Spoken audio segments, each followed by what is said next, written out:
Oh, I think this has been the most important musical in my life. I first saw the show when I was 7 because my mother was in the national tour.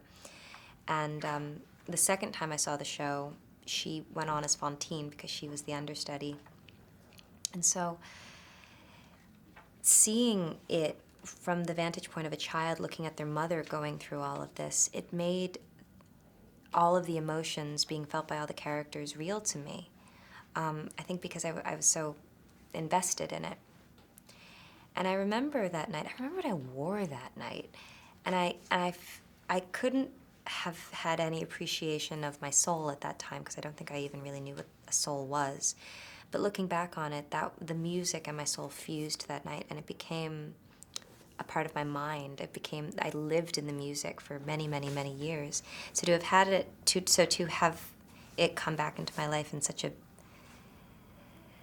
unforeseen and great way, it feels wonderful.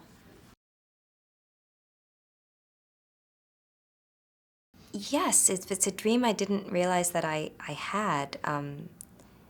I've always wanted to sing in a musical. I've wanted to be in a musical film. I've wanted to be in Les Mis, but it never occurred to me that all those things could happen simultaneously. I'm still kind of scratching my head about it, but however it happened, I'm very grateful. I'm not entirely sure that this is happening. I'm not convinced that this is real, but I'm going with it regardless.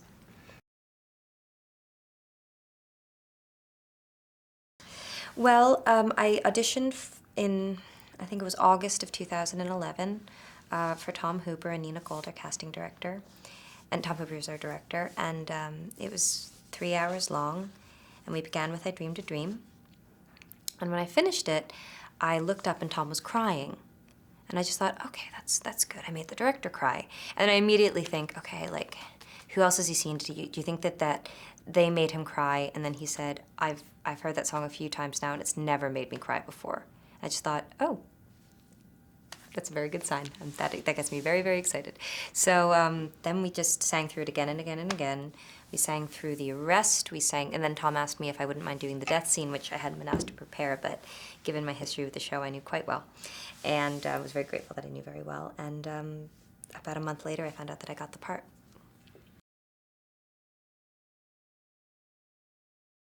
She's a mother.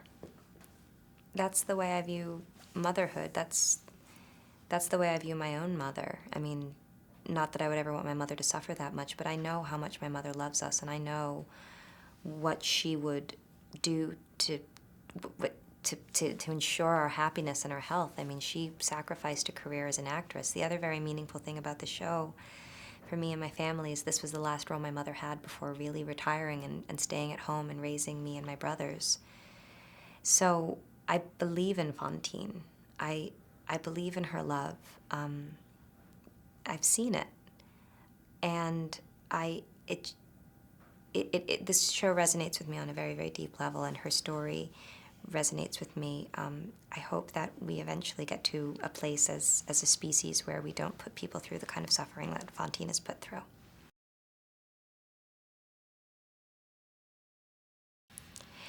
It was tough, but it wasn't as tough as if it was really happening to me in my life. You know, I was very much aware that even though I was very far and deeply into my character, that I was, in essence, play acting.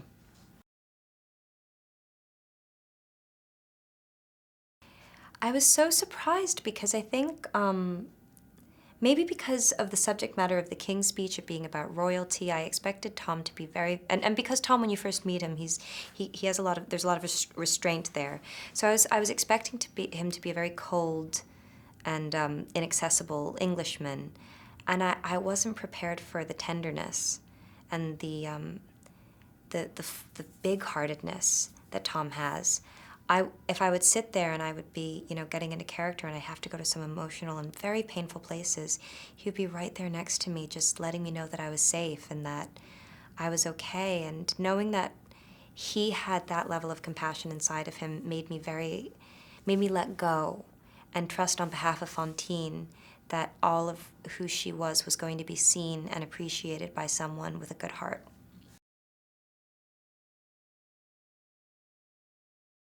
Well, I love whenever I get to learn a new skill set and try to do something for real. I felt that way when Chris Nolan asked me to do my fighting in Batman. I was like, okay, I don't know how I'm going to do it, but if you are the one asking me, then absolutely I will do it. So when Tom asked us all to do live singing, I think we all felt very much the same way, that it was going to be tough, it was going to be very challenging, but totally worth it if we somehow managed to pull it off. And I got to sing with Hugh, and I got to sing with everyone, really. I mean, and by the end, I've never had an experience like this where you get to relate to other actors musically, which was a real gift. We were all very vulnerable together, and we're all really rooting for each other. But I can say, I think, on behalf of all of us, how much we all looked up to Hugh for leadership. He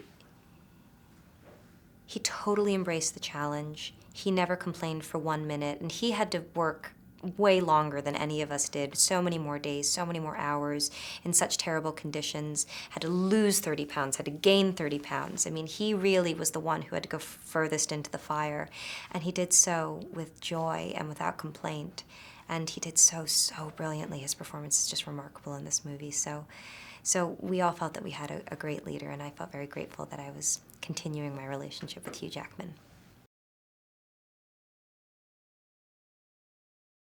I was so proud to be in it, and I just thought, the first time I saw it, it's very difficult the first time you see something because all you can see is what the film is not, and you can't take in what it is. So the first time I saw it, I just thought, okay, I don't know why, but I know this is a great film. And then when I saw it again, I thought, oh, now I know why. This is uncharted territory, this is bravery, this is deep understanding of the human condition, and there's just so much talent up there, and emotion and the emotion without being broad the emotions without being broad were universal, and I just thought, that's a great movie.